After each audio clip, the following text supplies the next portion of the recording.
how to draw a realistic dog using pastels. As most of you already know, I'm known for drawing and painting wildlife, but I wanted to do a dog, a pet portrait, because I've had so many requests for it over the last few months, and also especially a black subject as well, which I know lots of you are actually having trouble with.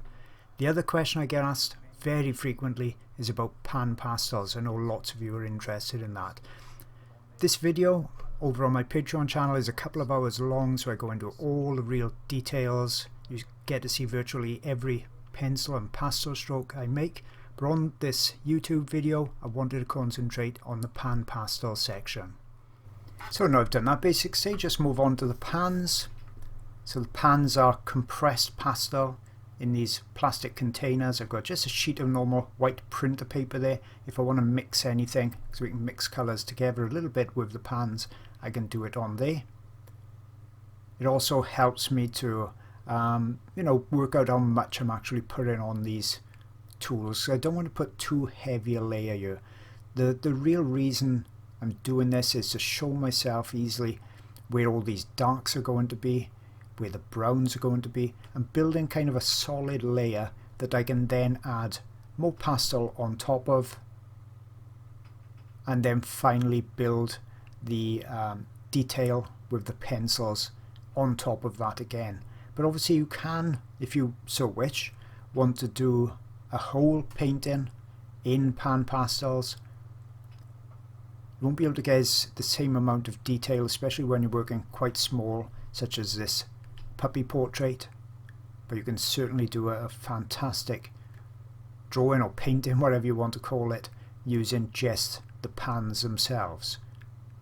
Now you can see as I'm applying it, I'm going quite light. I'm not forcing or pushing too hard into the pastel matte paper surface, because it has got a slight texture to it. These soft tools are quite soft,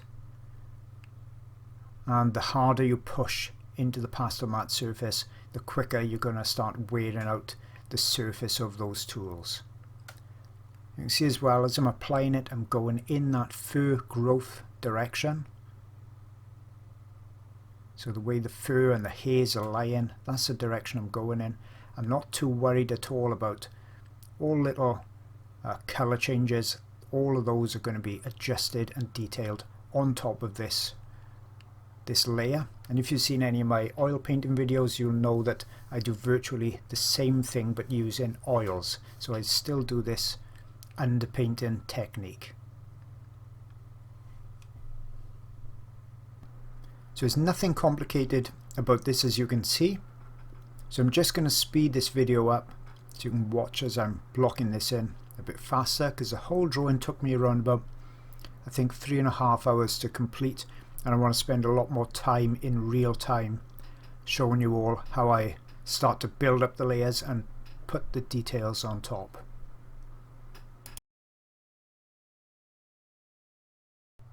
So with pans, when I'm working on this kind of scale, I'm generally using these small little shovel type tools, because you can use them broadly in sweeping motions or just use the tip.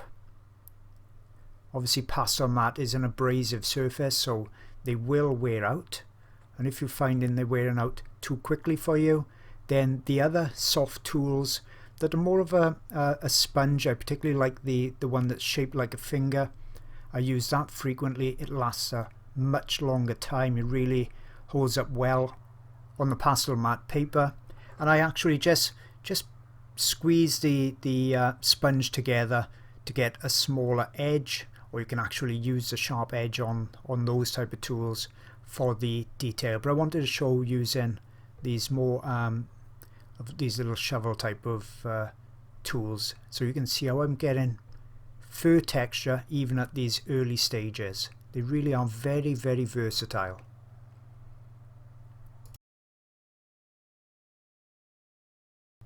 And as you can see, just like with normal pastels, we can layer light over dark and dark over light as well. Always working in that fur direction. Very, very similar technique to working in oils and acrylics.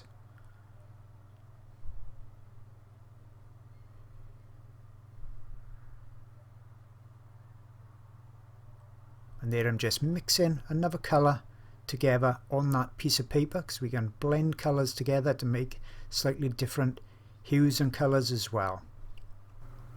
So that's most of the blacks and those lighter grey tones in. So now I'm just switching over to a brown. I'm just blocking that in exactly the same fashion. Now when you're doing this, if there's ever an area that you want to be pure white or a very light colour, make sure you haven't got anything very dark under there. Now with pastels we can do light over dark and dark over light, but you've got to remember there's only so much you can alter a colour to make it lighter. And let me explain that a bit more.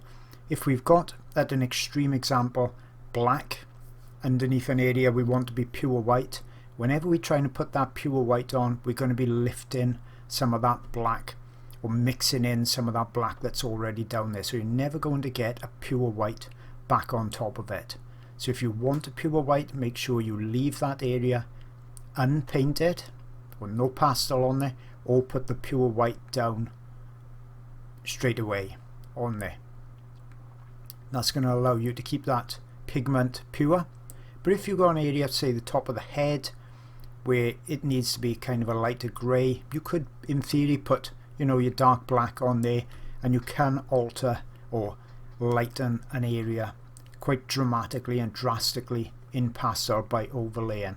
The easiest or the best way to find that out, what you can actually get away with, is you just use a bit of scrap and try these things out. That's what I've had to do, and then you become much more familiar with how dark you can go as an underlayer and the type or the amount of lighter tones you can layer on top. So as you can see, the pan pastels are a super efficient and easy way to block in an underpainting. Of course you can do a whole painting with pan pastels all on their own. It'll just have a softer appearance, or you'll just have to work that bit larger to really get the details in the pans. If you're looking for even more great art sources, I've really got you covered. First off, I've got a Patreon channel. It's been going well over a year or so, packed with around about 50 or more videos and new ones every month. Lots of the videos are many hours long, so you can see they're really in-depth. Subjects such as turtles, birds, elephants, big cats, you name it, is on there. So that's my Patreon channel.